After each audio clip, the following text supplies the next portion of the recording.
Hello and welcome back to the Cody Felger podcast. On Monday, the Colts made a pretty notable move, signing former Houston Texans running back and former Houston Texans third-round pick, running back Donta Foreman. A little bit about Foreman. He was drafted in 2017 in the third round to the Texans, and he's really struggled so far in his 2 years in the NFL to gain traction. In 2017, he suffered a torn Achilles, which basically led him to sit out most of the 2018 season. And so the talent is there, but part of the reason why the Texans reportedly cut ties with Foreman was because they were not happy with his work habits. And so while the talent is there, that's something that the Colts will have to evaluate now as they continue into training camp and then they play their first preseason game on Thursday.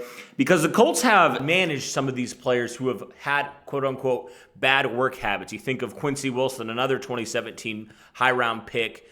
He had bad work habits in 2017, according to the Colts, and now with Frank Reich and his team, it seems like Wilson has really picked up his game. So it'll be interesting to see if Foreman is kind of the same case.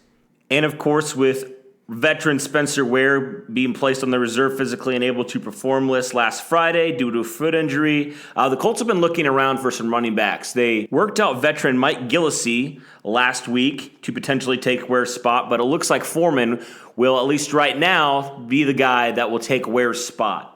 And while a spot's not guaranteed by any means for Foreman, it's really interesting because it appears that the Colts like to bring in guys who haven't worked out in other places, a la Eric Ebron, or you think of some of those other guys. And so I look at Foreman in kind of a low-risk, high-reward type of player because obviously he was a third-round pick, so he's got some talent there, and it'll just really be up to Foreman and seeing if this Colts coaching staff can get the most out of him. So now with the addition of Foreman, he joins Marlon Mack, Nyheim Hines, Jordan Wilkins, and Jonathan Williams in that Colts running back room right now, the four other guys who are healthy.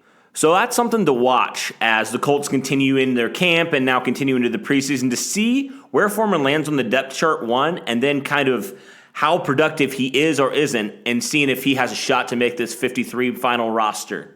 So what do you think about this move? Be sure to leave your thoughts in the comments below. Be sure to subscribe, send a like our way, however you want to do it. Thanks, guys, and go Colts.